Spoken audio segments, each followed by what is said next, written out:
MGM turned 12-year-old Elizabeth Taylor into a star and prescribed Judy Garland amphetamines to survive the same studio system, all behind the same studio gates.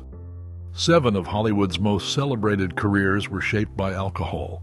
But the real story isn't personal weakness. It's an industry that manufactured dependency, profited from the spectacle, and had every reason not to intervene. That pattern started earlier than you think. Elizabeth Taylor's introduction to fame came early. At 13, she starred in National Velvet, launching her into the public eye in 1944. MGM's control was absolute. Her diet, schedule, and even her health were dictated by studio demands. The pressure only intensified as she grew older. By 1961, with Cleopatra in production, Taylor had become one of the most photographed women on Earth. The film's budget was $44 million, and endless delays drew relentless attention. Tabloid headlines chronicled every setback, every missed call time, every whispered rumor about Taylor's on-set drinking. Her romance with Richard Burton became a global spectacle, with the studio using their notoriety to keep Cleopatra in the news, even as the production spiraled. The scrutiny was unyielding, and the cost was personal. Years of surgeries and constant exposure led Taylor to rely on prescription painkillers and alcohol to cope. In December 1983, she checked herself into the Betty Ford Center. The news was everywhere. Front pages, wire services, and nightly broadcasts covered it. For the first time, a Hollywood star's rehab was not hidden, but openly discussed. Taylor's 7-week stay became a turning point, reframing addiction as something to confront, not conceal. She emerged as an advocate, speaking publicly about recovery and helping to shift the conversation around addiction in America. Richard Burton's ascent was marked by a different kind of scrutiny. His breakthrough came with Lawrence of Arabia in 1962, earning him critical acclaim. Yet it was Cleopatra that exposed the private toll of public life. Production logs and crew accounts described endless delays, with Burton's drinking often cited as a factor. Tabloids seized on every rumor, linking his behavior to the film's mounting problems. Studio memos hinted at frustration, and biographers recalled days lost to excess. Burton himself downplayed it as occasional refreshments, but the myth grew. The media's appetite for scandal made it impossible to separate the actor from the headlines. For both Taylor and Burton, fame magnified every vulnerability. The industry that built their legends also turned their struggles into public drama, shaping stories that would outlast both their careers and their control. Judy Garland's rise at MGM was shadowed by a system that treated her body and mind as production assets. From her earliest days on the lot, studio doctors monitored her weight, energy, and appearance, prescribing amphetamines to keep her alert for marathon shooting days, and barbiturates to force sleep when filming wrapped late. Internal MGM memoranda, now referenced in biographies and labor histories, describe a regimen of pep pills and sedatives, all billed to the studio's health budget. Payroll ledgers from the 1940s list not only her salary, but also deductions for missed performances and fines for tardiness, sometimes amounting to hundreds of dollars per infraction. When Garland collapsed from exhaustion or failed to appear for a scheduled show, the financial penalties landed swiftly, compounding the anxiety that fueled her dependency. The studio's logic was blunt. A star who could not perform cost money. In 1947, after missing several days on the set of the film The Pirate, Garland received a disciplinary memo warning that further absences would trigger contract renegotiation or suspension. MGM's medical staff, under pressure from executives, increased her stimulant dosage, hoping to stave off further delays. Gossip columns of the era painted Garland as a hard-living party girl, but the reality was far more clinical. Dosage charts, medical notes, and a relentless cycle of chemical intervention designed to maximize productivity. Tabloids, hungry for scandal and sales, framed every missed show as evidence of personal failing.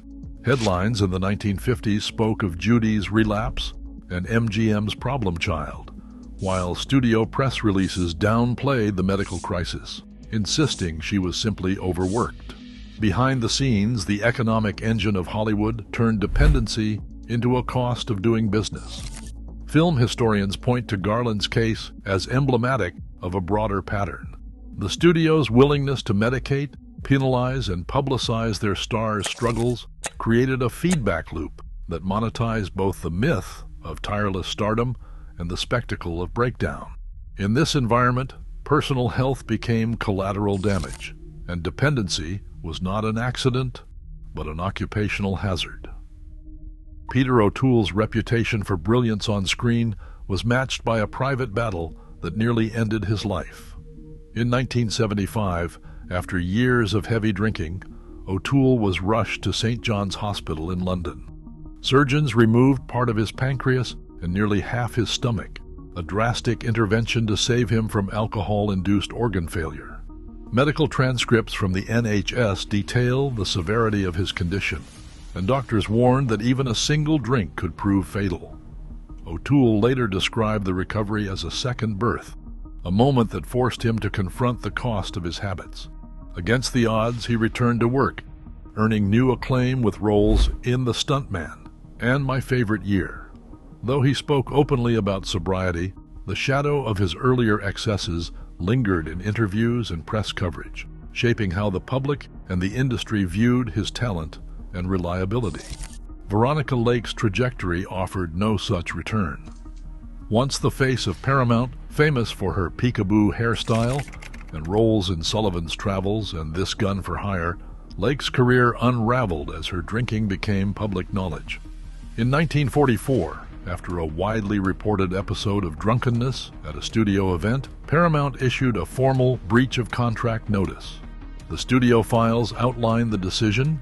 Lake's behavior was deemed a violation of her moral clause, and her contract was terminated. Without the protection of the studio, Lake faced a series of arrests for public intoxication and disorderly conduct. Police dockets from Los Angeles in 1946 and 1948 list charges that led to fines and brief jail time. Financial hardship followed. By 1951, Lake filed for bankruptcy, her petition citing unpaid legal fees and mounting medical bills. Unlike O'Toole, Lake never regained her place in Hollywood. Her later years were marked by transient work and declining health, a stark reminder of how quickly the industry could withdraw support. Both stories reveal the limits of resilience in the face of addiction. Medical intervention allowed O'Toole a measure of recovery and renewed opportunity, while Lake's ejection from the studio system left her exposed to both legal and financial ruin. The consequences of alcohol dependence played out not just in the headlines, but in the bodies and fortunes of those who once defined Hollywood's golden era. Mel Gibson's legal troubles in 2006 landed him in headlines that no publicist could spin. Pulled over on Pacific Coast Highway in Malibu, Gibson registered a blood alcohol content of 0.12, well above California's legal limit. The dash cam footage, replayed on national broadcasts, captured not only the arrest, but the unraveling of a carefully managed public image. Los Angeles County court records detail the fallout: a suspended license, mandated treatment, and a wave of sponsor cancellations. Major studios distanced themselves, halting projects and pulling promotional deals. Internal agency emails, leaked during the crisis, reveal how quickly corporate relationships evaporated when legal risk entered the equation. For Gibson, the court-ordered rehab was not just a personal reckoning, but a public spectacle, dissected by tabloids and late-night hosts alike. The industry's response was swift. Where once excess had been tolerated, now it was a liability. Dean Martin's relationship with alcohol played out on a different stage. The Sands Hotel contract in Las Vegas included a clause requiring Martin to keep a drink in hand during every performance. Bar receipts and hotel ledgers from the early 1960s show regular orders of whiskey and gin, while backstage accounts suggest the line between act and appetite was often blurred. Martin's king of cool persona depended on the image of effortless, tipsy charm. Yet colleagues like Sammy Davis Jr. insisted Martin rarely drank after the show, hinting at a gap between the man and the myth. Still, the branding was profitable. The cocktail glass became as much a part of Martin's act as his microphone, and sponsors capitalized on the association. The risk, as always, was that the performance could become the reality. Addiction medicine experts point to a deeper mechanism at work. When relentless schedules and public scrutiny trigger chronic stress, the brain's reward pathways adapt, making substance use harder to control. The cycle is reinforced by media narratives that conflate identity with excess, making recovery not just a medical challenge, but a public negotiation. In Hollywood, the consequences of addiction are measured not only in lost contracts, but in the ways an industry turns private struggle into public currency. Today, the entertainment industry still faces rising substance abuse rates. Over 1 in 10 workers report hazardous drinking. Fame may magnify pressure, but the costs remain deeply human. The true legacy is not in headlines or box office numbers. It is in the lives shaped and sometimes shattered behind the spotlight. Behind the red carpet lies a darker side of fame. Hollywood icons revered by millions, caught in the most jaw-dropping drunken scandals. From Errol Flynn's wild escapades to Robert Downey Jr.'s struggles, uncover the secrets the stars tried to hide. This is the real Hollywood. Errol Flynn's Wild Nights, 1940s. An iconic actor of the 1940s known for his swashbuckling roles in films like The Adventures of Robin Hood and Captain Blood, Errol Flynn was infamous for his off-screen antics. Flynn's penchant for heavy drinking and partying led to numerous scandals. One of the most notorious incidents occurred in 1942 when he was arrested for statutory rape involving 2 underage girls, Betty Hansen and Peggy Satterlee. Although he was acquitted, the trial brought his wild lifestyle into the spotlight. Flynn's behavior was a staple of Hollywood gossip columns. He was often seen at bars and nightclubs, drinking excessively and getting into brawls. His favorite haunts included the famed Trocadero on the Sunset Strip and the Macambo nightclub, where he would often be found in the company of fellow actors and high-profile socialites. Flynn's notorious parties at his Mulholland Drive estate, nicknamed Cirrhosis by the Sea, were legendary for their debauchery, attracting Hollywood's elite and often ending in chaos. His autobiography, My Wicked, Wicked Ways, detailed many of these exploits, cementing his reputation as one of Hollywood's original bad boys. The book provides a vivid account of his hedonistic lifestyle, including tales of drunken escapades and romantic entanglements.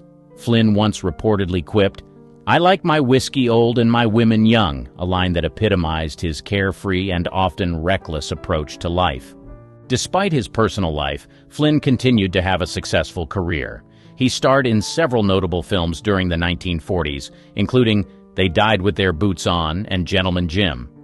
Spencer Tracy's Struggles with Alcohol, 1950s.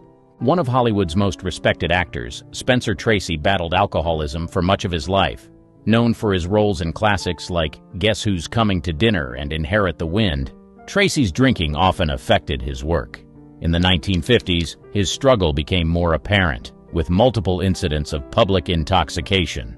One particularly notable event occurred in 1953 when Tracy was found passed out in the lobby of the Beverly Hills Hotel after a night of heavy drinking. His drinking affected his health and led to several hospitalizations. He often experienced severe hangovers and dehydration, requiring medical attention. Tracy's longtime companion, Katharine Hepburn, frequently stepped in to support him, even going so far as to monitor his drinking and assist him in his recovery efforts. Despite his struggles, Tracy's talent remained undeniable. He continued to deliver powerful performances in films such as Bad Day at Black Rock and The Old Man and the Sea. His ability to convey deep emotion and complexity in his characters made him a beloved figure in Hollywood. Directors admired his professionalism on set, even though they were aware of his battles with alcohol. Tracy's alcoholism strained his relationships with colleagues and affected his physical appearance. His once robust frame became increasingly frail, and his face showed the signs of heavy drinking. Yet his performances never wavered in their intensity and brilliance. Hepburn once said of Tracy, "He was a drunk, but he was my drunk," highlighting her unwavering support and love for him despite his addiction. His addiction also took a toll on his family life.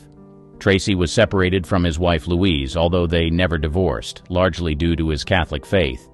His children, John and Susie, were deeply affected by his alcoholism and the instability it brought to their lives. Judy Garland's troubled life, 1960s. The beloved star of The Wizard of Oz, Judy Garland had a tumultuous life marked by substance abuse. In the 1960s, her struggles with alcohol and prescription drugs became more pronounced. Garland's dependence on substances led to erratic behavior and numerous incidents of public intoxication. In 1964, Garland was found intoxicated and disoriented in a London hotel. She had to cancel several performances due to her condition. Her addiction issues were further exacerbated by the pressures of constant touring and financial difficulties. Despite attempts to rehabilitate her image, her addictions continued to plague her. Garland's manager, Stevie Phillips, described her as being so drunk she couldn't stand, highlighting the severity of her condition. Her substance abuse and deteriorating health made it difficult for her to secure stable work in the industry. Her once radiant voice and commanding stage presence were often overshadowed by her personal struggles. Nevertheless, Garland managed to deliver a few notable performances during this period, including a memorable concert at Carnegie Hall in 1961, which became a best-selling album and earned her a Grammy.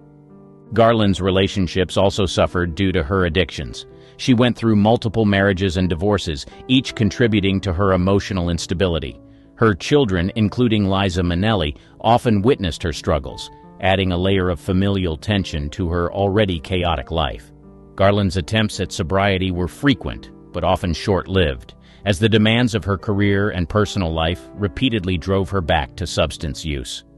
Dean Martin's party persona, 1950s to 1970s.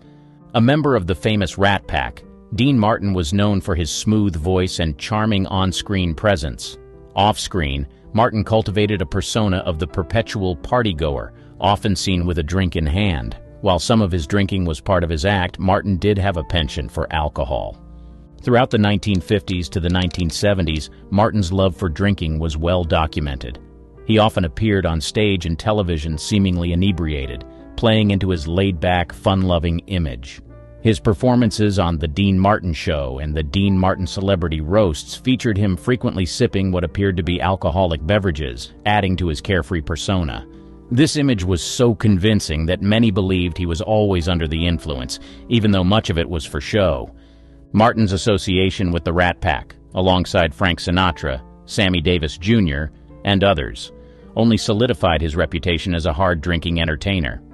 Their performances in Las Vegas were legendary for their humor, music, and revelry, with Martin often playing the role of the amiable drunk. Despite his heavy drinking, Martin maintained a successful career in music, film, and television. He starred in a series of popular films, including Some Came Running and Rio Bravo, and recorded numerous hit songs like Everybody Loves Somebody and Ain't That a Kick in the Head. Behind the scenes, Martin's drinking did have its limits. His daughter, Dina Martin, once said, "He liked to drink, but he knew his limits," suggesting that his on-stage persona was partly an act.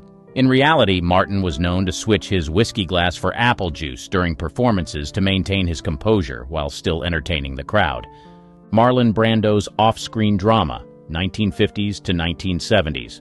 Celebrated for his roles in A Streetcar Named Desire and The Godfather, Marlon Brando was known for his unpredictable behavior and off-screen drama. In the 1950s, Brando's temperamental nature and disdain for Hollywood norms led to clashes with directors and producers. His personal life was equally chaotic, with numerous affairs and a penchant for excess. By the 1970s, Brando's behavior became even more erratic, with reports of heavy drinking and weight gain affecting his performances. Despite these issues, his talent kept him in demand, although his career was marked by these tumultuous periods. One of Brando's most infamous episodes occurred in 1953 during the filming of The Wild One. Known for his method acting, Brando immersed himself fully into the rebellious character he portrayed. Off-screen, he continued this behavior, frequently getting into altercations and showing up drunk on set. His clashes with director Laszlo Benedek and other crew members became legendary, further cementing his reputation as difficult but brilliant. In the 1960s, Brando's heavy drinking became more public. While filming Mutiny on the Bounty in Tahiti in 1962, his off-screen antics caused significant delays and budget overruns. He would often disappear for days, indulging in alcohol-fueled parties that disrupted the production. His unpredictable behavior led to frequent arguments with the film's director, Louis Milestone, and the studio, which struggled to keep the project on track. By the 1970s, Brando's erratic behavior and physical decline were evident. His performance in The Godfather was critically acclaimed, yet behind the scenes, his unpredictable actions and excessive drinking caused tension. His weight gain and lack of discipline were issues that directors had to navigate delicately. On the set of Last Tango in Paris, director Bernardo Bertolucci had to manage Brando's erratic schedule and moods, often exacerbated by his drinking. Elizabeth Taylor's tumultuous love life, 1950s to 1970s. Known for her roles in Cleopatra and Who's Afraid of Virginia Woolf, Elizabeth Taylor was as famous for her tumultuous personal life as she was for her acting. Throughout the 1950s to the 1970s, Taylor's numerous marriages and publicized affairs made headlines. Her relationship with Richard Burton, fueled by passion and alcohol, was particularly notable. The two married and divorced twice, with their fiery relationship often playing out in the public eye. Taylor's struggles with substance abuse, including alcohol and prescription drugs, further complicated her personal life and career. One of the most infamous incidents highlighting Taylor's issues with alcohol occurred during the filming of Cleopatra in the early 1960s. Taylor and Burton's on-set affair, fueled by their heavy drinking, became a public scandal. The media frenzy surrounding their relationship overshadowed the film itself. Paparazzi frequently captured the couple leaving bars and nightclubs in a drunken stupor, fueling tabloid stories and public fascination with their tumultuous romance. Another notable episode happened in 1974 when Taylor and Burton were dining at the Dorchester Hotel in London. Both had been drinking heavily, and a heated argument ensued which quickly escalated into a loud and public confrontation. The incident ended with Taylor throwing a glass of wine in Burton's face. Such public displays of their volatile relationship, often exacerbated by alcohol, became a regular spectacle for the press, and further cemented their reputations as Hollywood's most tempestuous couple. Peter O'Toole's legendary drinking, 1960s. Peter O'Toole, known for his iconic role in Lawrence of Arabia, was famous for his heavy drinking throughout the 1960s. His off-screen escapades were as legendary as his performances. One night in 1963, O'Toole and fellow actor Richard Harris reportedly drank their way through several London pubs, ending in a drunken brawl that required police intervention. O'Toole himself recounted in an interview, "I did quite enjoy the taste of alcohol a lot, and there were nights when I would drink a bar dry." His drinking was so notorious that in one incident he was found passed out in a public fountain in Rome. This wild lifestyle often led to outrageous antics that became the stuff of Hollywood legend, like the time he supposedly rode a camel through the streets of Dublin after a night of heavy drinking. Despite his wild behavior, O'Toole's talent kept him in high demand.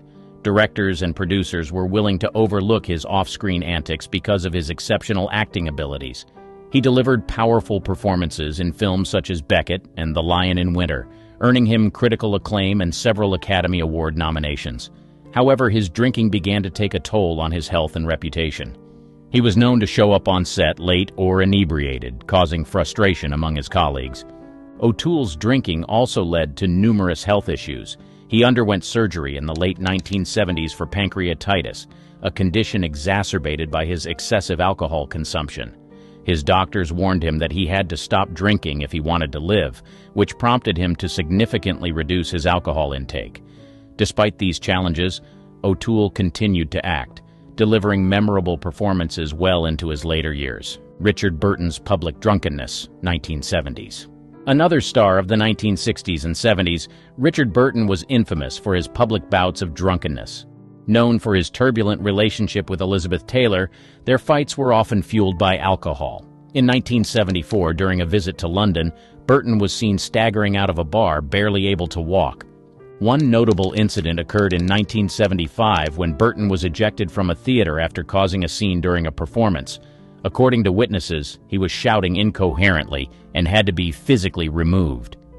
The media had a field day, and the story was splashed across headlines.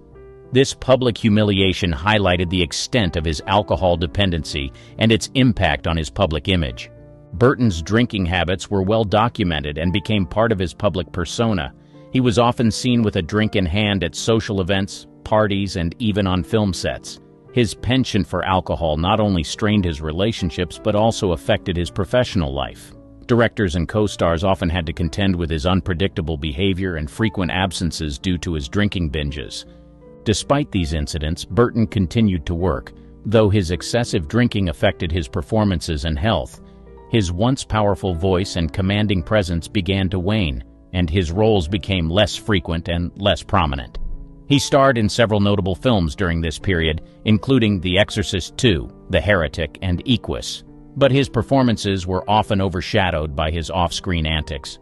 Burton's health deteriorated significantly due to his drinking. He suffered from liver cirrhosis and other alcohol-related illnesses, leading to multiple hospitalizations. Despite the toll on his body, Burton seemed resigned to his fate. He once said, "I was drunk for years. I was happy drunk," reflecting a sense of acceptance and perhaps denial of the severe consequences of his lifestyle. John Belushi's party lifestyle, 1980s. The beloved star of Animal House and the Blues Brothers, John Belushi had a reputation for hard partying that ultimately led to his tragic end. In the early 1980s, Belushi's drug and alcohol use was spiraling out of control. Known for his larger-than-life personality, Belushi often indulged in wild parties, which were infamous for their excess and debauchery. Belushi's reckless lifestyle came to a devastating halt in March 1982 when he was found dead in his bungalow at the Chateau Marmont Hotel in Los Angeles. The coroner's report revealed a lethal combination of cocaine and heroin, often referred to as a speedball. His sudden death at the age of 33 shocked the entertainment world and highlighted the dangers of Hollywood's party lifestyle. Belushi's struggle with substance abuse was well known among his friends and colleagues. Efforts were made to help him curb his addictions, but his escalating use of drugs and alcohol made it increasingly difficult. Mickey Rourke's downward spiral, late 1980s. A rising star in the 1980s with films like 9½ Weeks and Angel Heart, Mickey Rourke saw his career nosedive due to his off-screen behavior. In 1989, Rourke was arrested for public intoxication after a bar fight in Los Angeles. Witnesses described the scene as chaotic, with Rourke shouting and throwing punches. This incident was just one of many that highlighted his turbulent lifestyle. Rourke's behavior led to a reputation as a difficult and unreliable actor. Directors were hesitant to work with him, and his career suffered as a result. His erratic actions on set and frequent altercations with co-stars further tarnished his professional image. Rourke later admitted in interviews that his drinking and aggressive behavior were a form of self-destruction. "I was on a path of destruction, and alcohol was my fuel," he said. The late 1980s and 1990s were marked by a series of personal and professional setbacks for Rourke. His marriage to actress Deborah Fewer ended in divorce, and his subsequent relationships were equally tumultuous. His struggles with alcohol and substance abuse continued, leading to more arrests and a further decline in his career. The once promising actor found himself increasingly marginalized in Hollywood, with fewer roles being offered. Rourke's passion for boxing, which he had pursued before becoming an actor, resurfaced during this period. He returned to the ring in the early 1990s, hoping to escape his troubled acting career and personal demons. Although he achieved some success as a boxer, the sport took a physical toll on his body and further isolated him from the film industry.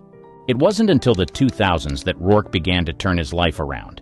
He sought therapy and gradually reduced his alcohol consumption. His comeback role in The Wrestler, 2008, marked a significant turning point, earning him critical acclaim and a Golden Globe Award. Despite his redemption arc, the damage to his career from his earlier behavior was significant and took years to repair. Robert Downey Jr. struggles, 1990. In the early 90s, Robert Downey Jr. was known for his incredible talent and growing career. However, His substance abuse issues became public knowledge in 1996 when he was arrested in Malibu. Found under the influence of drugs, he was driving erratically and speeding down Sunset Boulevard. Police found heroin, cocaine, and a .357 Magnum revolver in his car.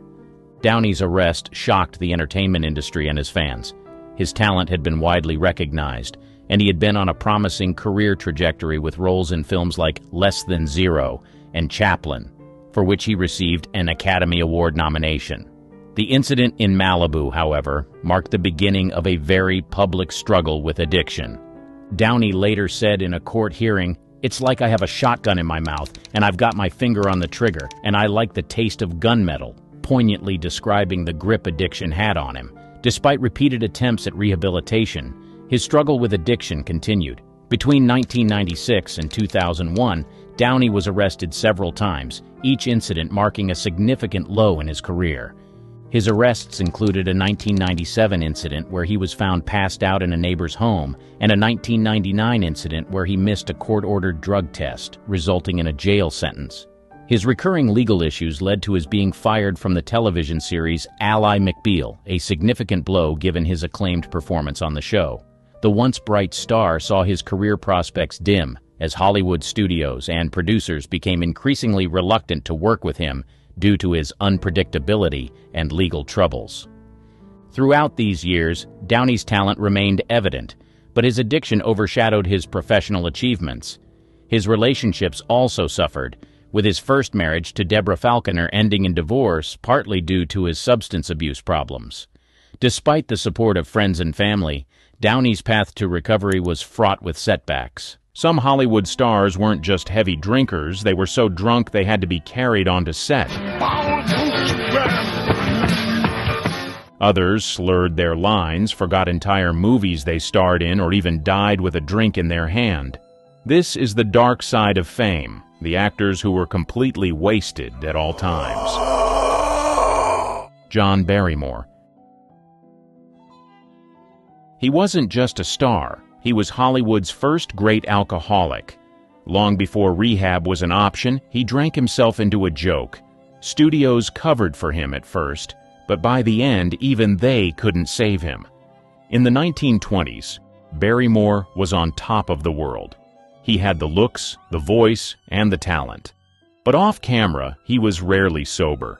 His drinking got so bad that directors had to feed him lines off camera because he couldn't remember them. Some days, he couldn't even stand up straight and had to be held up by crew members just to finish a scene. Everyone in Hollywood knew he had a problem. He showed up drunk, stayed drunk, and somehow still got roles, at first. But things fell apart quickly. One night during a live performance, he completely blanked out. Instead of trying to recover, he turned to the audience and slurred, "Line, please?"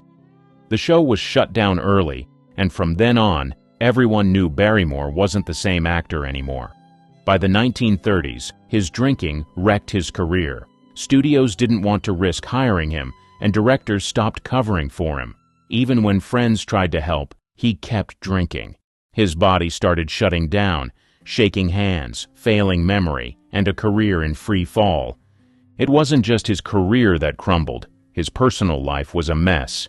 He burned through marriages, lost his fortune, and ruined friendships. He was once considered one of the greatest actors of his time, but by the end he was a cautionary tale. The final years? A disaster. He was broke, sick, and barely able to work. Friends had to help pay his bills, but nothing could stop him from drinking himself to death. And if you think Hollywood let him rest in peace, think again. His so-called friends stole his corpse as a prank, dragging his lifeless body around for one last drunken joke. Barrymore was the blueprint for Hollywood self-destruction. He was the first major star to drink himself into oblivion, but he wouldn't be the last. W.C. Fields. While most stars tried to hide their drinking, Fields didn't even bother. He carried a thermos full of gin everywhere, labeled with innocent words like pineapple juice or orange soda. Everyone knew what was inside, but no one dared to stop him. By the time he made it big in Hollywood, Fields was already a heavy drinker. He had spent years in vaudeville, performing night after night while nursing a constant buzz. Drinking was part of his personality, both on and off screen. He played lovable drunks in films, but behind the scenes he was far from charming when the alcohol took over. His drinking got so bad that directors had to shoot around his hangovers. Mornings were a lost cause. He was either too sick or still drunk. By afternoon, he'd start sipping from his juice thermos just to get through filming. Some days he was so hammered that he slurred entire scenes, forcing multiple retakes. Other times he skipped set entirely, leaving studios scrambling to explain his absence. Fields had a sharp wit, but when he drank, his temper flared. He'd curse out producers, insult his co-stars, and storm off set if something didn't go his way. His drinking wore down his body over time. His once sharp comedic timing started slipping, and so did his health. By the 1940s, his body was failing him.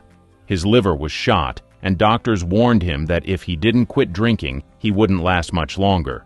But Fields didn't care. Instead of quitting, he had a liquor stash built into his hospital room. Nurses would find hidden bottles of whiskey under his mattress, and he'd sneak drinks when no one was looking. He drank until his final breath. When Fields died in 1946, people weren't surprised. His liver had given up long before he did. His career was legendary, but so was his drinking. And unlike other stars, he never tried to pretend otherwise. W.C. Fields wasn't just drunk all the time, he made sure everyone knew it. Errol Flynn. He was the ultimate movie hero, dashing, fearless, and always up for an adventure. But off-screen, he was a reckless alcoholic who drank so much that even Hollywood couldn't keep up with him. If there was a bottle around, Flynn was already ahead of the game. Flynn's drinking wasn't just a bad habit, it was his lifestyle.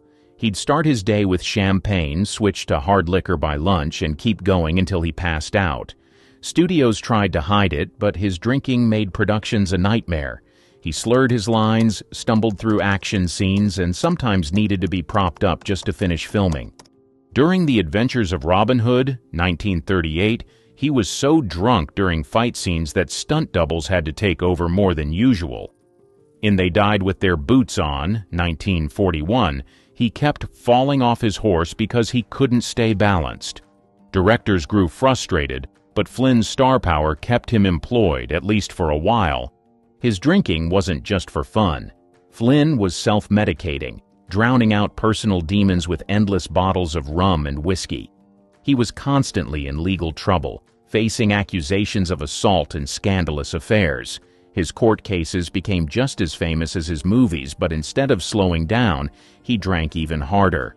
By the 1950s, Hollywood had enough. Studios stopped covering for him, and his reputation crashed.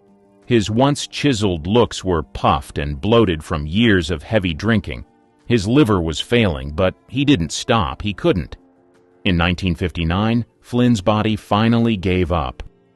At just 50 years old, he died of a massive heart attack, but doctors found his organs were destroyed from years of alcohol abuse. His liver was so damaged that they said it looked like he belonged to an 80-year-old man. Flynn was Hollywood's original bad boy, but his addiction was his downfall. He lived fast, drank hard, and never made it to old age. If Hollywood was a party, Flynn drank until the lights went out. Richard Burton. He was a functioning alcoholic who drank his way through nearly every movie he made. Unlike others who tried to hide it, Burton showed up wasted on set and still delivered Oscar-worthy performances. But behind the scenes, his addiction controlled everything.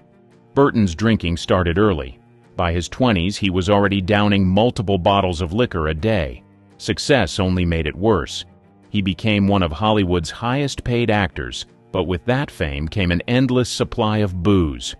During Cleopatra, 1963, where he met Elizabeth Taylor, he was drunk in nearly every scene. The two fueled each other's addictions, turning their romance into a storm of booze, fights, and makeups. His drinking was legendary. He once chugged 3 bottles of vodka before noon, then went straight to filming like nothing happened. Some directors learned to work around it, shooting scenes early in the day before he got too drunk. Others just gave up, letting Burton slur his way through takes. By the 1970s, his addiction took its toll. His once powerful voice turned hoarse, his sharp looks faded, and his body started breaking down. He tried quitting. Doctors warned him he was drinking himself to death, but every attempt ended the same way: back at the bar. Burton died in 1984 at just 58 years old. His liver was completely shot, and his body was wrecked from decades of drinking. He left behind a legacy of brilliant performances, but also a reputation as one of Hollywood's most tragic drunks. Unlike others who drank themselves out of a career, Burton somehow kept going, but his addiction won in the end. Peter O'Toole. He was a Hollywood legend, but he was also rarely sober. He built a career on charm, wit, and raw talent, while drinking so much that he sometimes couldn't remember filming entire movies. O'Toole's drinking started early. By the time he became famous in Lawrence of Arabia, 1962, he was already drinking more than his body could handle.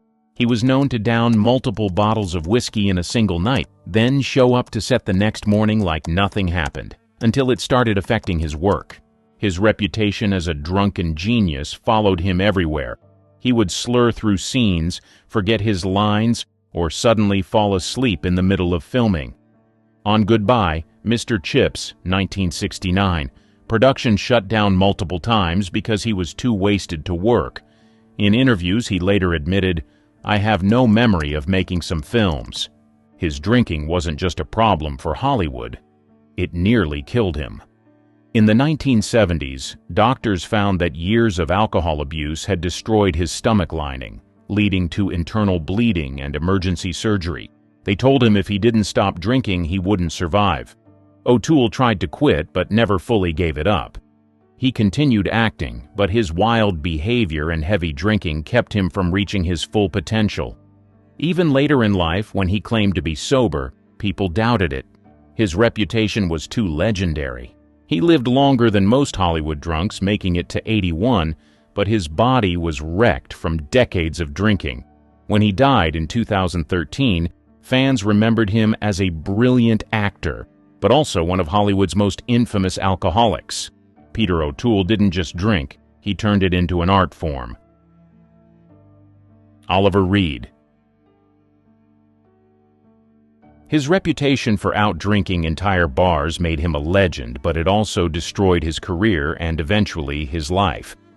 Reed's drinking was on another level. He didn't just sip whiskey between takes, he chugged entire bottles. He once challenged 5 Royal Navy sailors to a drinking contest and won, downing over 100 pints of beer in a single session. By the end, he had to be carried out unconscious. On set, he was a nightmare and a spectacle. Directors never knew if they were getting a world-class actor or a slurring disaster. During The Three Musketeers, 1973, he showed up so drunk that he could barely stand. He got through the scenes, but barely. By the 1980s, his drinking had wrecked his reputation. Studios didn't want the risk, and his career spiraled downward. But the real tragedy came during Gladiator, 2000. Reed had been given one last shot at a big role playing Proximo, but instead of staying focused, he went on one final drinking spree. While filming in Malta, he downed 8 pints of beer, 12 shots of rum, half a bottle of whiskey, and a few doubles of cognac, all in one sitting. That night, he collapsed and died of a massive heart attack. His death was so sudden that the film had to use CGI to finish his scenes. Reed had drunk himself to his own tragic ending. Oliver Reed's drinking wasn't just a problem, it was his identity. He outlived many of Hollywood's legendary drunks, but in the end, alcohol still won. Mickey Rourke. He had everything: looks, talent, and a rising career. But instead of building on it, he drank, fought, and burned every bridge in Hollywood. His downfall wasn't just alcohol, but it played a massive role in his destruction. In the 1980s, Rourke was unstoppable. Movies like 9.5 Weeks and Angel Heart made him one of Hollywood's most in-demand actors. But behind the scenes, he was drinking heavily, getting into bar fights, and making himself unhireable. Directors hated working with him because he was either too drunk to perform or too aggressive to control. His drinking wasn't just a problem on set, it ruined his personal life. He trashed relationships, got arrested multiple times, and became known as Hollywood's biggest liability. Instead of cleaning up, he walked away from acting and became a professional boxer, a move that only made things worse. Boxing destroyed his face, but he still drank through the pain. By the late 90s, he was broke, washed up, and completely forgotten by Hollywood. Even he admitted, "I was drinking myself to death." He lost roles, lost friends, and almost lost his life. But somehow, Rourke pulled off a comeback. He got sober, repaired some of the damage, and landed The Wrestler, 2008, a film that mirrored his own self-destructive past. It earned him an Oscar nomination, but even with success, he struggled to stay clean. Mickey Rourke should have been one of Hollywood's greatest legends. Instead, alcohol and bad choices turned him into a cautionary tale. Even today, he's a reminder of how fast Hollywood can chew you up if you let it. Dennis Hopper. He was Hollywood's ultimate wild card. For decades, he was either too drunk, too high, or too unhinged to function. Somehow, he still delivered legendary performances, even when he could barely stand upright. Hopper's drinking started early, but by the time he became famous in Easy Rider, 1969, it was out of control. He drank on set, between takes, and sometimes during filming. He was so wasted while directing the last movie, 1971, that the film became an incoherent disaster, and Hollywood blacklisted him for nearly a decade. During Apocalypse Now, 1979, Hopper was so drunk and coked out that he couldn't remember his lines. Director Francis Ford Coppola had to feed him one sentence at a time because giving him a full script was pointless. Somehow, his manic energy worked for the role, but off-screen, he was a walking train wreck. Hopper's reputation was legendary, but his career kept crashing and burning. He spent most of the 80s either too wasted to work or banned from Hollywood entirely. At his lowest, he lived in the desert, talking to himself and drinking until he hallucinated. He later admitted he was drinking 28 beers, a bottle of whiskey, and doing 3 grams of cocaine every day. Then, out of nowhere, he got sober. In 1986, he made an insane comeback with Blue Velvet, playing one of the most terrifying villains in film history. This time, the madness was acting, not alcohol. Dennis Hopper drank his way through decades of Hollywood, burning bridges and ruining opportunities. But unlike most stars on this list, he actually cleaned up and made it back. His career should have been over, but somehow he outlived his own chaos. Christopher Hitchens. He was Hollywood adjacent, a constant presence in interviews, debates, and film discussions, always with a drink in hand. Unlike most people on this list, he didn't try to hide it. In fact, he embraced his alcoholism and made it part of his public persona. Hitchens drank like it was his job. Mornings started with scotch or wine, and by afternoon he'd moved on to whiskey, vodka, or whatever was available. He once admitted that he was never fully sober past lunchtime. His friends, colleagues, and even his enemies knew that if you were meeting Hitchens, you were meeting Hitchens and his drink. Despite being constantly buzzed, he was brilliant. His ability to debate, write, and command attention never seemed to suffer, at least on the surface. He could drink glass after glass of whiskey, then go on live TV and verbally dismantle his opponents. His mind was razor sharp, even when his liver wasn't. But make no mistake, his drinking had consequences. Friends noticed his once strong voice becoming raspier, his famous wit sometimes losing its edge. He started to look tired, worn down. Years of chain smoking and drinking finally caught up to him. In 2010, he was diagnosed with esophageal cancer, the kind that heavy drinking and smoking practically guarantee. Doctors told him to quit, but he didn't see the point. He once joked that if he had his life to live over again, he would drink more, not less.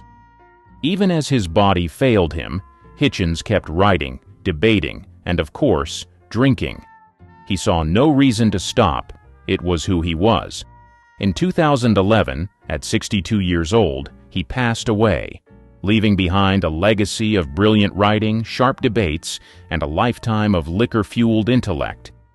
Unlike Hollywood stars who drank themselves into oblivion, Hitchens never spiraled out of control, but his addiction still killed him.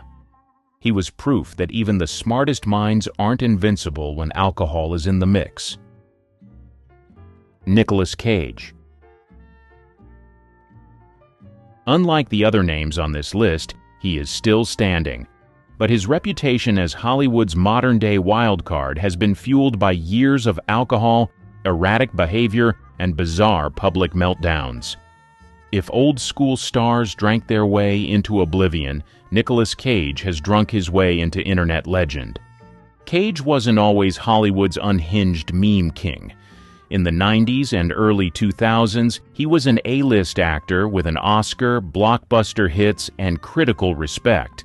But behind the scenes, his drinking was getting out of control.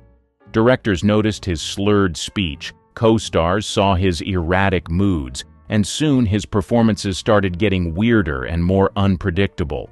Then, the public meltdowns started.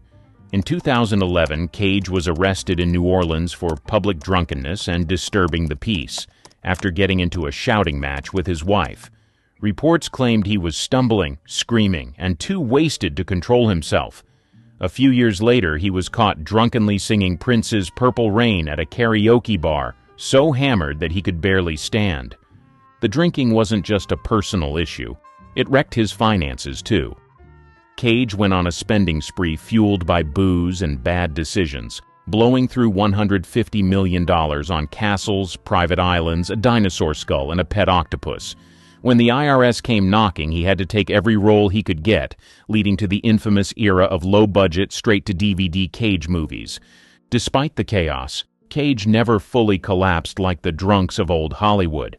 Somehow, he kept delivering performances, sometimes brilliant, sometimes downright unhinged. His 2018 film Mandy reminded people why he was a star in the first place, and in 2021, Pig earned him some of the best reviews of his career. Unlike Barrymore, Flynn, or Reed, Cage hasn't drunk himself into an early grave. Yet. But his booze-fueled antics, erratic career, and bizarre public breakdowns make him the closest thing modern Hollywood has to an old-school drunken disaster. Whether he crashes completely or somehow reinvents himself again, one thing is certain: Nicolas Cage is never boring. Most people brush their teeth with toothpaste. She used champagne, not as a joke, not as a one-time dare. Every single day. Dentists warned her. She didn't care. Who was she? And why did she turn something so basic into a symbol of excess? A woman unlike any other. Most people wouldn't dream of replacing water with champagne, but for one Hollywood legend, it was non-negotiable. She didn't just drink it at parties, she lived by it.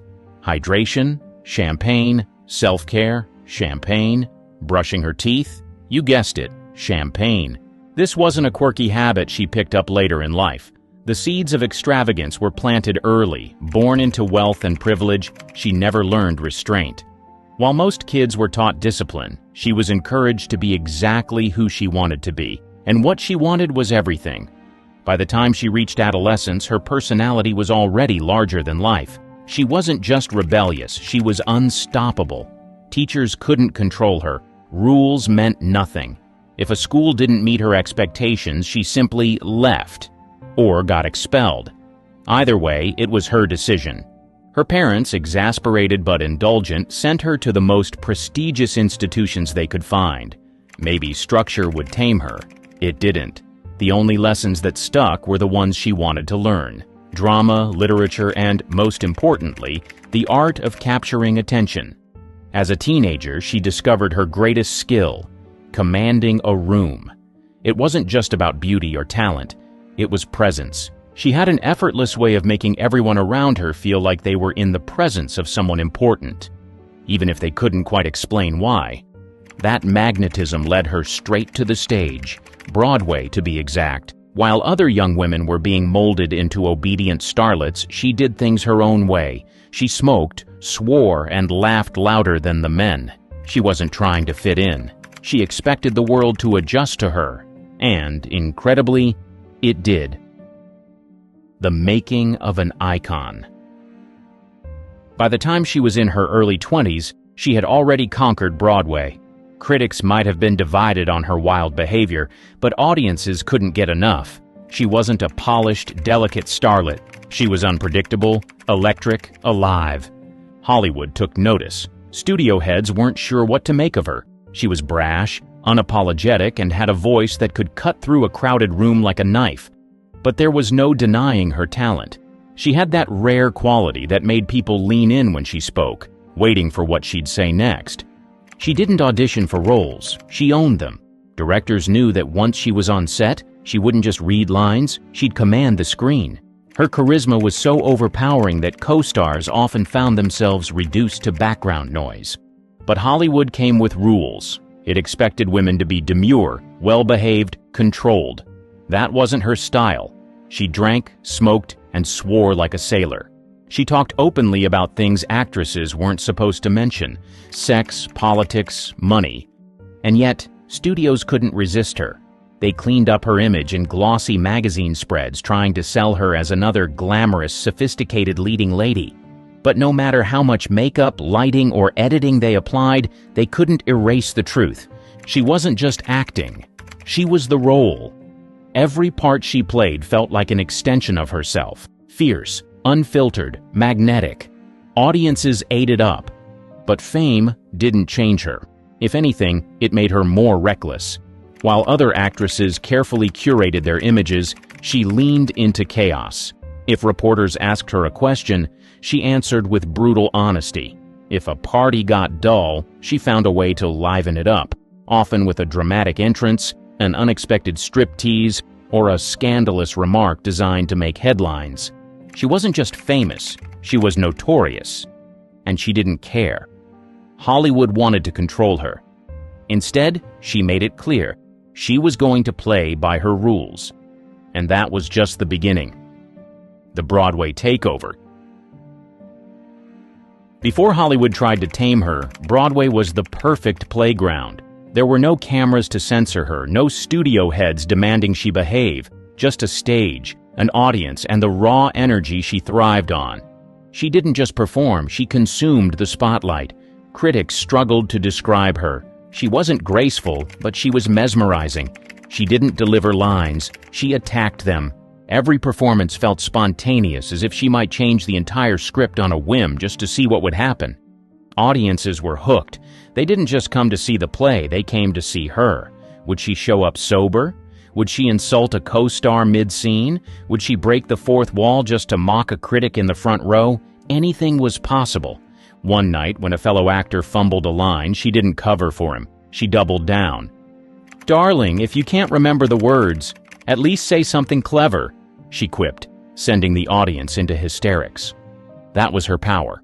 No one knew what she'd do next, and that unpredictability made her irresistible. Her reputation grew beyond the stage. New York nightlife belonged to her. She could outdrink the men, outwit the socialites, and outshine the biggest personalities of the era. If a party didn't include her, it wasn't worth attending.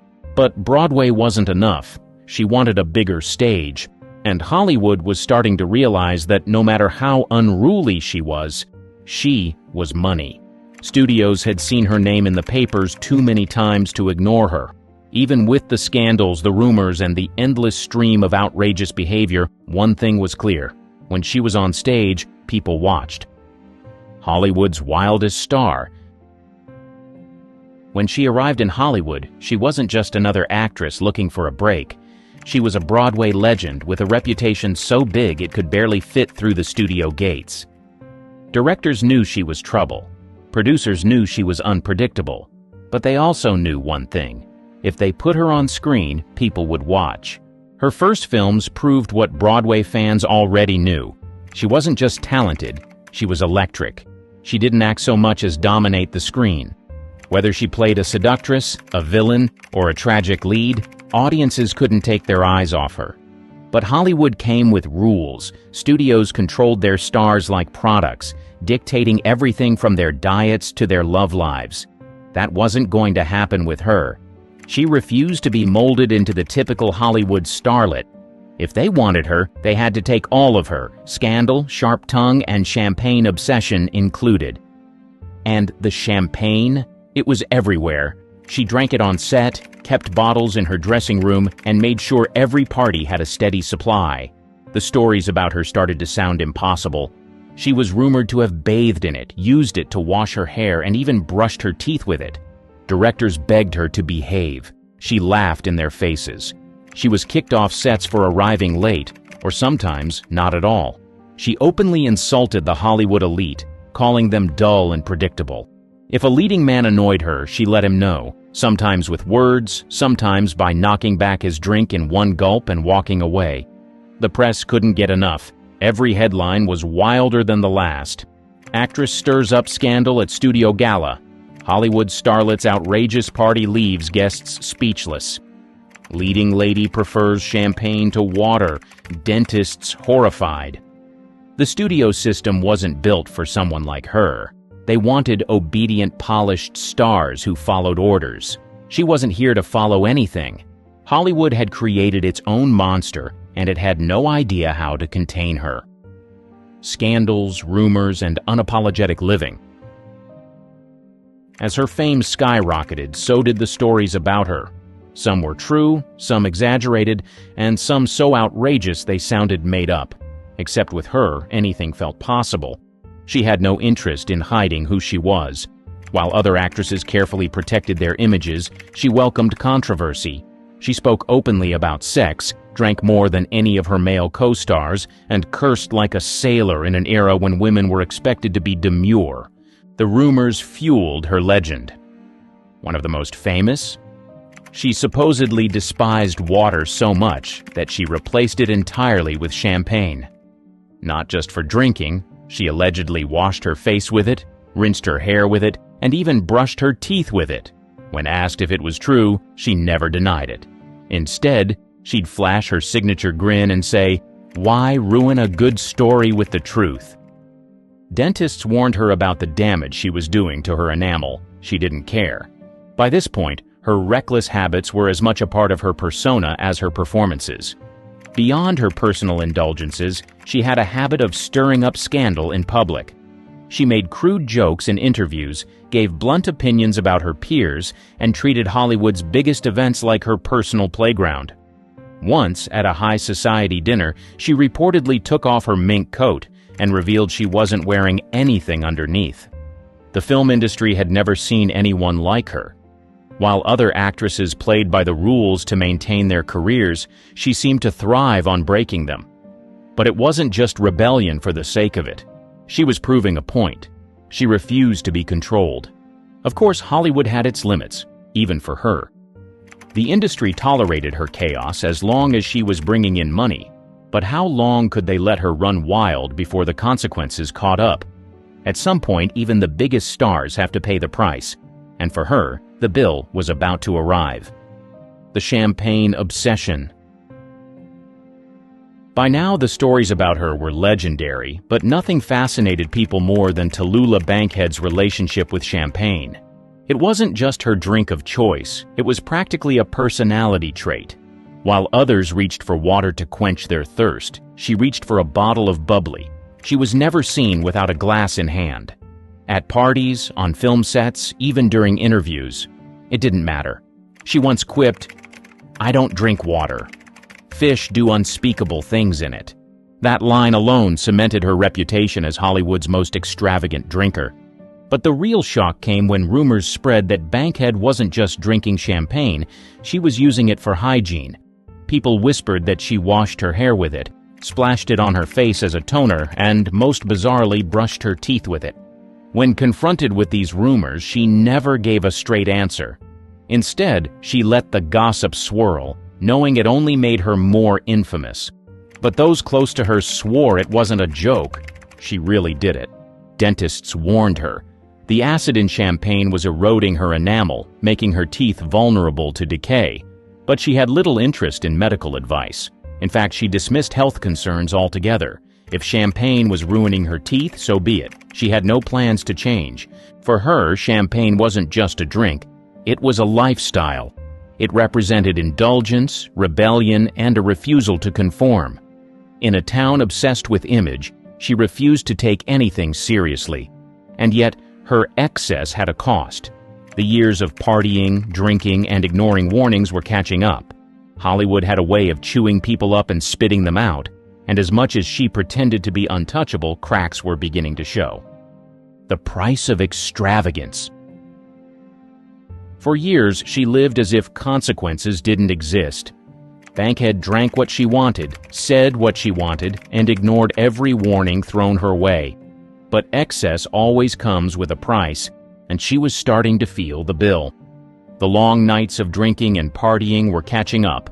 Her once effortless charm began to waver. The sharp wit that made her irresistible started turning against her. Some called it self-destruction. Others saw it as inevitable. Either way, Hollywood was watching her unravel. Physically, the toll was undeniable. The years of champagne abuse had done more than just fuel gossip. It had ruined her teeth. Those close to her claimed her enamel was wearing away, leading to painful dental issues. But when dentists urged her to stop, she laughed them off. The damage was already done. Professionally, the industry's patience was running thin. Hollywood had always been willing to tolerate bad behavior, as long as the box office numbers were good. But her unpredictability was becoming a liability. Showing up late was one thing. Not showing up at all was another. Directors dreaded working with her. Producers saw her as a financial risk. The same studios that once fought for her name on a marquee were now looking for safer options. And then there was the drinking. It had gone from a party trick to something darker. Friends noticed that the wild, rebellious spirit had been replaced with something more desperate. The industry loved a good scandal, but it had no patience for downward spirals. Bankhead was still a star. But in Hollywood, being a star wasn't enough. You had to be marketable, and she was slipping out of favor. The end of an era. She had spent years bending Hollywood to her will, refusing to conform, refusing to play by anyone's rules but her own. But by now the industry had moved on. The same rebellious spirit that once made her irresistible was now making her unhireable. Producers had grown tired of the unpredictability. Directors weren't willing to gamble on an actress who might show up late, or not at all. The studios that once cleaned up her messes were now looking for fresh faces, women who were easier to control, easier to sell. Bankhead hadn't changed, but Hollywood had. By the time the 1940s arrived, the industry was shifting. The wild excess of the previous decades was giving way to a more polished, controlled system. Starlets were expected to be elegant, refined, scandal-free. There was no room for someone who treated movie sets like an afterthought and press interviews like a personal comedy routine. Her roles started drying up. The scripts that once came pouring in slowed to a trickle, then stopped altogether. The clubs she once ruled were filling up with a younger crowd, people who whispered about her like she was a relic of another time. And then her body started failing her too. The years of indulgence had taken their toll. The champagne habit that had fueled her legend had also fueled her decline. Health issues became harder to ignore. The dentists had been right. Her teeth were in terrible shape. And the drinking wasn't just part of the act anymore. It was a crutch. Despite it all, Bankhead refused to be pitied. If people expected her to retreat into quiet obscurity, they were wrong. She still held court at parties, still delivered razor-sharp one-liners, still made headlines, even if the headlines weren't always flattering. But the truth was unavoidable. Hollywood had outgrown her. The enduring legend of an eccentric. She may have faded from Hollywood's spotlight, but she never faded from conversation. Even as her film career slowed, her legend only grew. The stories, the scandals, the infamous champagne obsession. People couldn't stop talking about Talulah Bankhead. The new generation of actresses were carefully controlled, groomed to be flawless public figures. She had been anything but. In an industry that thrived on illusion, she was raw, unfiltered, and unapologetic. And for that, she became a different kind of icon. Even those who had never seen her films knew of her. She wasn't just another leading lady, she was a symbol of defiance. The woman who drank too much, spoke too freely, and laughed in the face of every expectation. The rumor that she brushed her teeth with champagne? It never died.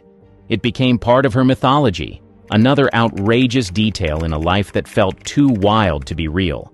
Some dismissed it as gossip, others swore it was true. She never confirmed or denied it. Why would she? The mystery was half the fun. Even in her later years, Bankhead refused to let the world forget her. While other aging actresses faded into quiet retirement, she stayed loud. She made shocking public appearances, threw extravagant parties, and gave interviews that made journalists question if they should even print what she said. Hollywood may have turned its back on her, but the public never did. They loved her, flaws and all. Her famous one-liners became legendary, endlessly quoted in books and articles. Her rebellious spirit inspired future stars who wished they could break free from Hollywood's tight grip the way she had. Of course, there were those who dismissed her, who said she was reckless, that she could have had a longer, more stable career if she had just played the game. But that was never an option. She had lived exactly how she wanted to, on her own terms, by her own rules. The Hollywood's untamed rebel. For decades, people have repeated the stories, the scandalous affairs, the razor-sharp wit, the wild parties, the woman who treated champagne like water, who defied every rule Hollywood tried to enforce. She wasn't just a star, she was a storm. Talulah Bankhead didn't play the Hollywood game. She made her own rules and dared the industry to keep up. They tried for a while, but in the end, no one could tame her. Her disdain for water was as famous as her performances. The rumors that she brushed her teeth with champagne? They stuck because they seemed possible. After all, this was the same woman who once told a director, "I'll come to rehearsal when I damn well please." The same woman who strolled into high society parties, coat draped over her shoulders, only to reveal she had nothing on underneath. She lived for spectacle. And unlike other Hollywood legends, she never sugarcoated anything. She spoke openly about sex, about her vices, about the absurdity of celebrity itself. When asked if she had ever been married, she famously quipped, "I've had a man's arms around me, but no man's yoke." By the time Hollywood lost interest, she had already cemented her place in history. The roles dried up, but the stories never did. Even in her later years, when the parties slowed and her body betrayed her, she kept the act going. She still cracked jokes, still drank, still lived as if she'd never left the spotlight. And even after she was gone, her influence lingered. Actresses envied her freedom. Writers quoted her without realizing it. The industry she once terrorized never quite forgot her. Talulah Bankhead didn't fade away. She made sure of that. She wasn't the richest, she wasn't the most powerful, but she was the wildest, the boldest, the one who Hollywood never quite figured out what to do with. And if that meant brushing her teeth with champagne, then so be it. Some of the old-time Hollywood celebrities were into stuff you wouldn't believe, from having weird obsessions with scat It is Austin. to something as bizarre as an irrational fear for the color purple. There is no denying the fact that most of what you're about to be exposed to make absolutely no sense. Charles Laughton's weird diet. In his memoir, Full Service, My Adventures in Hollywood and the Sex Lives of the Stars, Scotty Bowers claims to have either slept with or arranged sexual liaisons for hundreds of the best-known celebrities during Hollywood's golden age. One of the most shocking stories involves British actor Charles Laughton. But that's not all. According to Bowers, Laughton once asked him to bring over a young male guest while his wife was out. When Bowers and the young man arrived, Laughton began making a sandwich. He carefully sliced up lettuce and tomatoes, arranged them on sourdough bread, added a bit of lemon juice, and sprinkled some salt and pepper. This is where it gets interesting.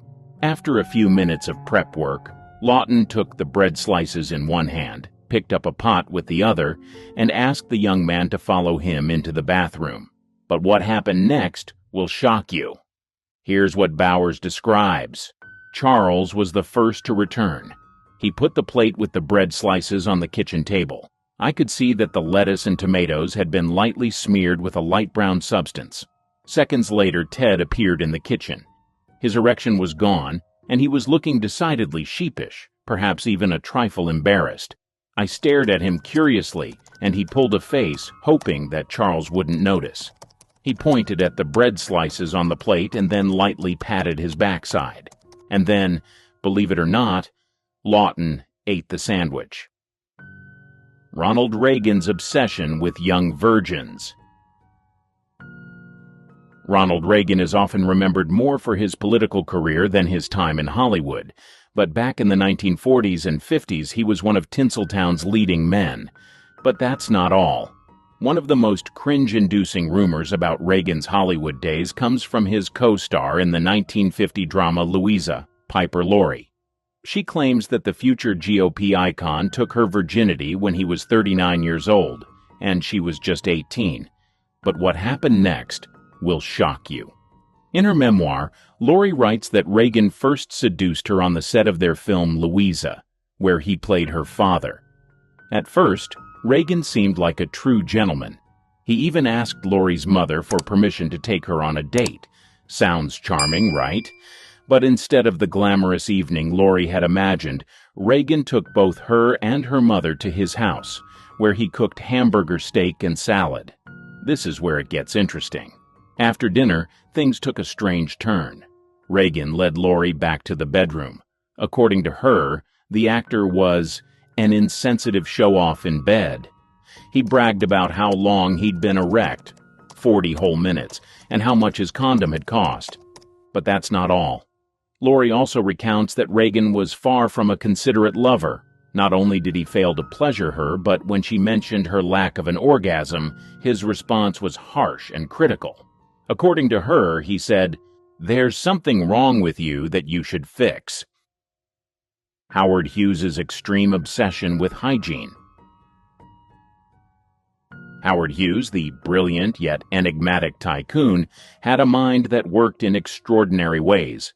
His achievements in aviation, film, and business were nothing short of legendary. But alongside his brilliance, there was a peculiar and relentless obsession that dominated his life: cleanliness. Imagine a man so consumed by the fear of germs that he would lock himself away in dark rooms for days, sometimes even weeks. Hughes turned his lavish homes into fortresses of solitude, meticulously sealed to keep out any potential contamination. The windows were often covered, creating a gloomy, almost eerie atmosphere, as if he were living in a perpetual twilight. Hughes's hand-washing routine was nothing short of ritualistic. Picture this. He would wash his hands repeatedly, scrubbing them until they were raw and sometimes even bleeding. It wasn't just a quick rinse, it was a painstaking process, as if he were trying to scrub away invisible threats. His fear of germs was so intense that he believed even the slightest contact could lead to illness or infection. But Hughes's obsession didn't stop at hand-washing. He went to extraordinary lengths to avoid human contact altogether. For instance, if he had to meet someone, he would often communicate through notes or intercom systems, avoiding face-to-face interactions. He would use tissues to touch objects and had a meticulous system for handling everyday items to ensure they remained uncontaminated. Hughes's peculiarities extended to his instructions to staff and associates. He once demanded that all canned food be meticulously washed and scrubbed before opening. Imagine the bewilderment of his staff as they followed these bizarre instructions, knowing that any deviation could trigger one of Hughes's infamous outbursts. Even when he was flying, Hughes couldn't escape his fears. His custom-built planes were designed with his germophobia in mind. He often flew alone or with minimal crew, ensuring that the aircraft remained as sterile as possible. The irony of an aviation pioneer afraid of the very air he conquered is striking, isn't it?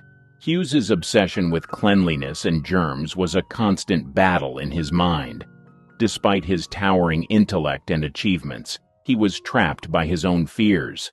This relentless battle between his rational, inventive side and his irrational, obsessive side created a fascinating yet tragic figure. The man who soared to great heights in both the literal and metaphorical sense was, in many ways, grounded by his own mind. Mae West's astrology obsession. Mae West, a name synonymous with boldness and wit, was a star who dazzled both on and off the screen. But behind her larger-than-life persona and sultry quips lay a fascination that guided many of her choices. Astrology. Mae West was deeply obsessed with astrology. This wasn't just a casual interest or a passing fancy, it was a central pillar of her decision-making process. Imagine a woman who, despite her confidence and unshakable self-assuredness, would not make any major life decisions without first consulting her astrologer. Whether it was a career move, a personal relationship, or even the timing of her day-to-day activities, the stars had to align for Mae. Her belief in astrology was so profound that it influenced her creative work. She wrote a play called The Constant Sinner, which was steeped in astrological themes. The narrative wasn't just a backdrop for her characters. It was interwoven with the celestial movements and zodiac signs that Mae believed so deeply in. This wasn't just art imitating life. It was life, love, and destiny dictated by the cosmos. Think about the confidence and assertiveness Mae West exuded in every role she played and every public appearance she made. Now imagine that same woman, with all her bravado, quietly consulting her astrologer in private, seeking guidance from the alignment of planets and stars. It's a striking contrast, isn't it? The idea that such a powerful figure would defer to celestial charts and predictions adds a fascinating layer to her already complex persona. Astrology wasn't just a hobby for Mae West, it was a way of life. She saw the patterns and signs as a roadmap, helping her navigate the tumultuous landscape of Hollywood and her personal life. This deep-rooted belief in the stars provided her with a sense of control and direction, a way to make sense of the often unpredictable nature of fame and fortune. Marlene Dietrich and collecting men's clothes. Beyond her screen persona, Marlene had an intriguing obsession that set her apart from her contemporaries, a fascination with men's clothing. This wasn't just a passing fancy or a quirky interest. It was a profound passion that influenced both her personal life and her public image. Dietrich didn't merely collect men's clothing, she wore it with a sense of ease and confidence that challenged the norms of her time. In an era when women were expected to adhere to strict fashion conventions, Dietrich's choice to don suits, trousers, and tailored shirts was nothing short of revolutionary. Picture her walking into a Hollywood event in a perfectly fitted tuxedo, her hair meticulously styled, and her makeup flawless. The image was striking and unforgettable, making a powerful statement about gender and fashion. She was one of the first women to popularize androgynous fashion in Hollywood. Her style wasn't about rejecting femininity, but about embracing a broader spectrum of identity. By wearing men's clothing, Dietrich played with societal expectations, blending masculinity and femininity in a way that was both provocative and liberating. She made it clear that clothing was an expression of self, not a strict adherence to gender norms. Dietrich's fascination with men's clothing went beyond the surface. She appreciated the craftsmanship, the structure, and the way these garments allowed her to move and present herself. Collecting these pieces became a hobby, a form of self-expression, and a way to assert her individuality. Imagine her private wardrobe, filled with an array of perfectly tailored suits, each piece carefully chosen and cherished. Her influence extended far beyond her personal collection. Dietrich's androgynous style inspired countless designers and fashion enthusiasts, paving the way for future generations to explore and embrace non-traditional fashion choices. She wasn't just a style icon. She was a pioneer who challenged the fashion industry's rigid boundaries. Peter Sellers' obsession against the color purple. Most people have typical fears like heights, snakes, or spiders, but Peter Sellers, he had a bizarre terror of the color purple. Now, Sellers' eccentricity wasn't the lovable, bumbling kind he often portrayed in his roles. It was far more chaotic and disturbing, making him a difficult person to be around. On film sets, Sellers was infamous for his explosive outbursts. Imagine him in a fit of rage, yelling at his wives, smashing dishes, and even brandishing a shotgun to vent his anger. His tantrums didn't stop there. He clashed with directors and producers, despite their higher status, and would often get lower-level staff fired if they crossed him. His erratic behavior was compounded by his vague racism and intense superstitions. One superstition in particular involved the famed director Vittorio De Sica. While they were working on After the Fox, Sellers saw De Sica berate a script girl for wearing purple. The director ominously declared that purple was the color of death. This statement profoundly impacted Sellers, who became convinced that the color purple could kill. From then on, Sellers' fear of purple dominated his actions. Any time he encountered the color, he'd fly into a panic, throwing tantrums and insisting it be removed. This irrational fear added yet another layer of unpredictability to an already volatile personality, making life around him a constant challenge. Charlie Chaplin's obsession with younger women. Charlie Chaplin, the legendary actor, filmmaker, and comedian, known for his iconic character, the Little Tramp, also had a much darker side to his personal life. Beyond the silver screen, Chaplin's relationships were the subject of much controversy, largely due to his well-known obsession with very young women.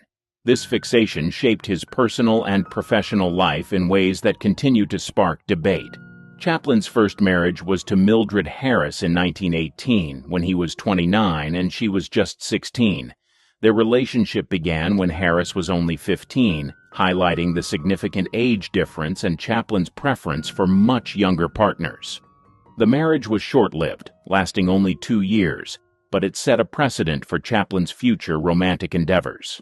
Following his divorce from Harris, Chaplin embarked on a series of relationships with teenage girls. His second marriage was to Lita Gray, who was 16 when they started their relationship and 18 when they married in 1924. Chaplin was 35 at the time. Their union was fraught with difficulties from the start.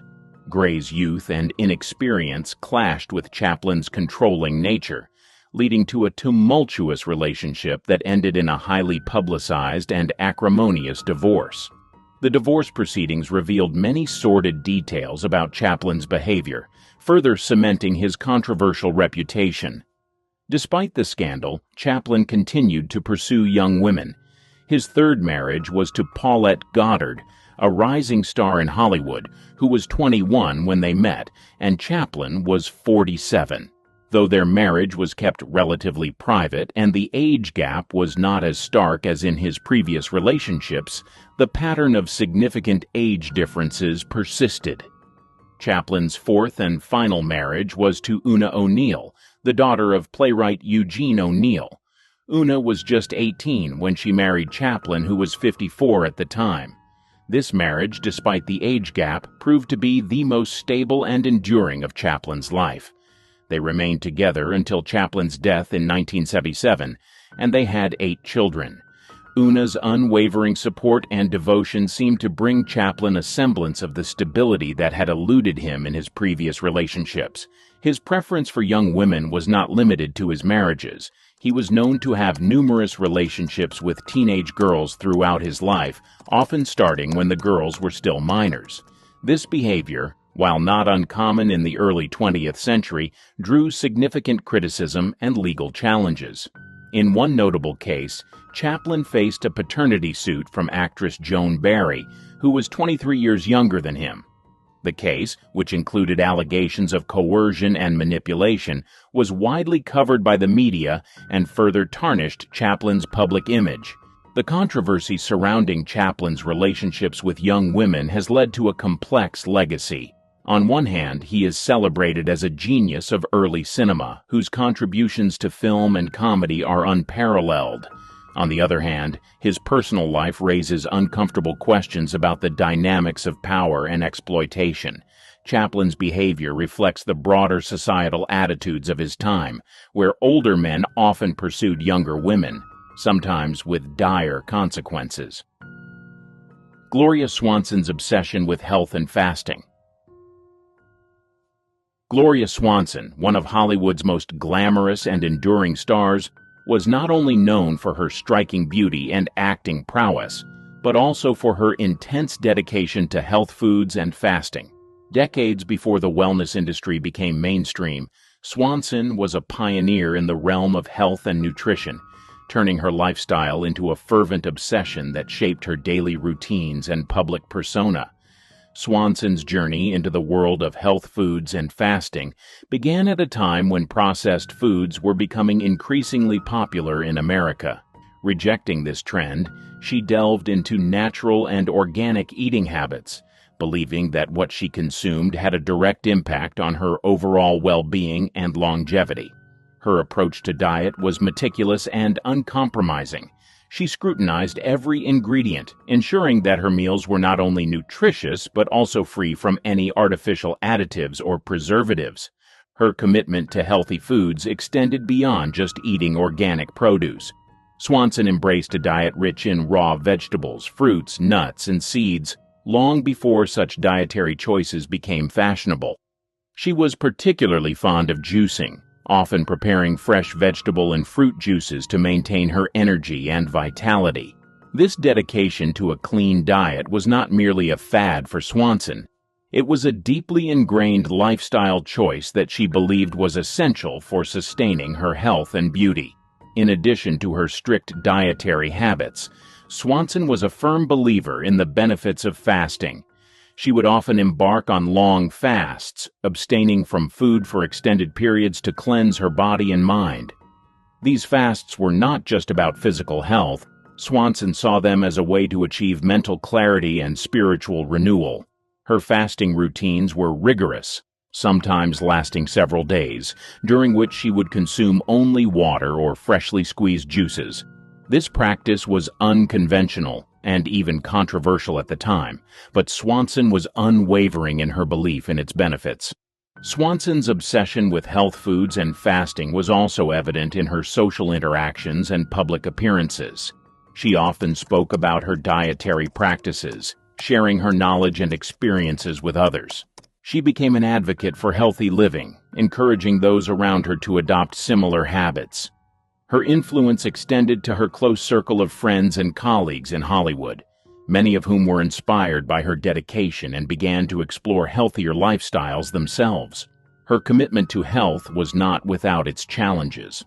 Swanson faced skepticism and criticism from those who viewed her practices as extreme or unnecessary. However, she remained steadfast, confident in the knowledge that her choices were beneficial. Her dedication to health and wellness was a testament to her discipline and determination, qualities that also defined her illustrious career. Swanson's approach to health was holistic. She believed in the interconnectedness of physical, mental, and emotional well-being. This belief guided her lifestyle choices, from her diet and fasting routines to her emphasis on regular exercise and stress management. She practiced yoga and meditation long before these practices became popular in the West, as part of her daily regimen to maintain balance and harmony in her life. Her obsession with health foods and fasting also influenced her work. Swanson often took on roles that reflected her personal beliefs, portraying characters who embodied strength, resilience, and a sense of well-being. Her off-screen persona, as a health-conscious and disciplined individual, became an integral part of her public image, distinguishing her from many of her contemporaries. In the early 1940s, Ava Gardner went from being a poor teenager from Grabtown to being one of the most desired stars in Hollywood. While this transformation changed her financial status, fame came with its challenges. From navigating Hollywood as a young, attractive woman to having romantic relationships with some of the most attractive men in Hollywood, Ava Gardner lived an interesting life. In the late 1980s, she decided to let the world know some of her deepest, darkest secrets by writing a memoir. You are about to unveil some of the shocking revelations she penned down in her memoir, The Calm Before the Storm. Like many other Hollywood stars, Ava Gardner came from humble beginnings. Several years before the spotlight shone on her, Ava Gardner was living a normal life in the rural community of Grabtown. Born on Christmas Eve in 1922, Ava Gardner was the seventh child of Jonas and Mary Gardner. Right from childhood, Ava was a bright young girl, and greatness was written all over her. She spent her early years surrounded by her siblings and parents as they lived in a farmhouse. She grew up enveloped by the enchanting landscapes of the rural South, where cotton fields stretched as far as the eye could see, and the sunsets painted the sky in hues of gold and crimson. Around their house, there were acres of land where her parents cultivated cotton in order to earn a living. Truth is, Ava's parents were hard-working people, and they did all they could to provide for their children, but tragedy soon struck and frustrated their efforts. When Ava turned 3, her family experienced something that shook the foundation of their close-knit family. It was said that a fire erupted and burnt down their barn and cotton gin to the ground. It was a terrible experience that completely changed their lives. The tragedy left their finances in shambles, and Ava's family had to start again from scratch. Her family would later be relocated to Brogden, where her parents took on odd jobs in order to survive. With the dawn of the Great Depression, things got worse for the family, but through it all, her parents insisted on Ava and her sisters getting basic education. After the unfortunate death of her father in 1938, Ava and her family were left to fend for themselves. Somehow, growing up in these difficult situations made Ava Gardner even more resilient. She would later find herself gravitating towards the world of showbiz. Interestingly, her mother saw that she had star potential right from the start and encouraged her to step into Hollywood when the opportunity presented itself. Ava Gardner was still very young when she was discovered. Sure, she was excited about being a Hollywood star, but nothing prepared her for the shocking events that would unfold. Entering the tumultuous world of Hollywood, it was like a dream come true when Ava Gardner was selected to be one of MGM's young stars. Little did this 18-year-old know that fame and influence came at a cost. In the bustling streets of New York City, a star was about to be born, and her name was Ava Gardner. Her journey to Hollywood stardom was set in motion by a series of serendipitous events and the discovery of her radiant beauty. As fate would have it, one fateful day, her elder sister's husband, who was a portrait photographer, thought it would be wise to take pictures of young Ava Gardner and display them in his studio. Ava Gardner's beauty and natural charisma were evident from the moment she stepped in front of Larry Tarr's camera. Recognizing her potential, Tarr wasted no time and took several captivating portraits of the young beauty. Larry Tarr was so impressed by Ava's photographs that he displayed them in the window of his photography studio. Little did he know that these very pictures would become the catalyst for Ava's journey to stardom. One of those very portraits caught the eye of a prominent talent agent, who was immediately struck by Ava's stunning features and undeniable allure. This agent wasted no time in reaching out to Ava and offering her an opportunity that would change her life forever.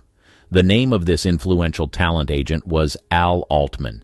He saw in Ava Gardner the potential for greatness and saw to it that her talent was recognized by the right people in the entertainment industry. It wasn't long before Ava's unique beauty and promising star quality caught the attention of none other than MGM Studios, one of Hollywood's most prestigious film studios. MGM was determined to turn this diamond in the rough into a shining star on the silver screen. She may not have aced her first test in the studio, but they believed that they could train her and turn her into a star. With a contract in hand, Ava Gardner bid farewell to her life in New York and embarked on a new chapter in Hollywood.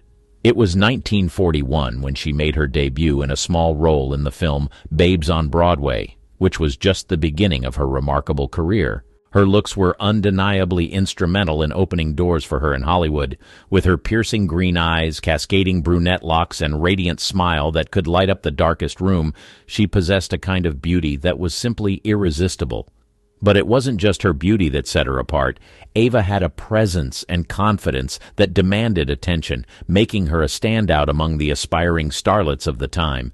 As she honed her acting skills and gained more experience, critics and audiences alike couldn't help but notice the raw talent that lay beneath her beautiful exterior. She had a unique ability to connect with her characters and bring them to life on the screen. As the years went by, Ava Gardner's star continued to rise, and she went on to deliver unforgettable performances in iconic films like The Killers, Mogambo, and The Barefoot Contessa, making her one of the brightest stars in Hollywood. As expected, her glory days in Hollywood came with a lot of attention from men. She was one of the most desired actresses of her time, and a lot of influential men wanted to be with her. But after several years of fame and influence, Ava Gardner found herself in a dark place in the late 1980s. The lights had dimmed and the applause had faded. She was broke, alone, and usually drowning in alcohol. This was the period that she made up her mind to write a memoir, revealing some of her deepest, darkest secrets. Her shocking revelations about Mickey Rooney. "I either write the book or sell the jewels, and I'm kinda sentimental about the jewels." Ava Gardner said this as she explained why she made up her mind to write a book. She desperately needed to get out of the financial situation she was in, and she knew without a shadow of a doubt that a memoir would grab the attention of several people and sell like crazy. As soon as her mind was made up, she called the renowned British journalist Peter Evans to ghostwrite a book filled with her deathbed confessions. At the very top of her confession list was the story of her relationship and marriage to none other than Mickey Rooney. Ava Gardner was only 19 years old when she met Mickey Rooney on the MGM set. The young Mike Rooney was filming a comedic musical number when Ava Gardner stepped in. Mickey was completely mesmerized by her beauty, and he could not resist her. Soon after, they fell in love and got married. Ava revealed that she was innocent and still a virgin when she married Mickey Rooney. In her memoir, she stated that Mike Rooney was extremely sexually attracted to her and that she had no idea that he was a cheater. In her words, "I still didn't know he was the biggest wolf on the lot. He'd screw anything that moved." The two youngsters seemed like the it couple, but their marriage was not as it seemed on the surface. In her memoir, Ava Gardner made shocking revelations about her tumultuous relationship with Mike Rooney. According to her, her marriage to Mickey Rooney would become a tumultuous affair, riddled with betrayal and heartache. After their wedding, he began to unleash the cheater in him. She recalled a particular incident that took place at one of the lowest moments of her life. She had fallen ill and was hospitalized after an appendectomy. To her greatest surprise, Mike Rooney didn't hesitate to cheat on her. Even though Ava was recovering from an appendectomy in the hospital, Mickey Rooney's wandering eye knew no bounds. In a stunning display of audacity, he chose to cheat on his stunning wife right in their marital bed. As Ava Gardner lay in the hospital, weakened from the surgery, she never expected her husband's disloyalty to strike so close to home. The betrayal in her most vulnerable moment was proof of Rooney's reckless behavior all through their marriage. Known for his insatiable appetite for women, Mickey Rooney seemed to move from one conquest to another with ease. According to Ava, he went through the ladies like a hot knife through fudge, indicating the extent of his infidelity. Through her candid statement, Ava Gardner shed light on the painful reality of her marriage, unveiling the heartache she endured as her husband's eyes wandered all through their marriage.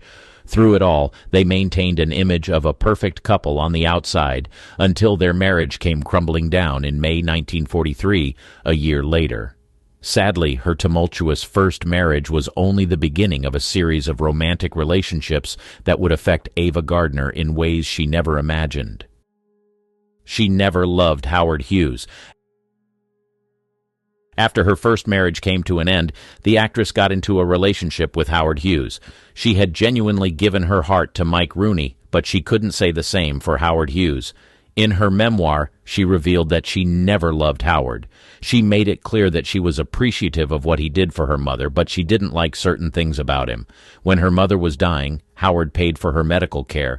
This was a reflection of his kind heart, but there were some things about him that she just couldn't shake off. In her memoir, she alleged that Howard had prejudiced views and biased attitudes. In her words, Howard wouldn't piss on a black man to put him out if he was on fire. As surprising as this revelation was, Ava Gardner was just getting started. Her next revelation was about Artie Shaw, her second husband.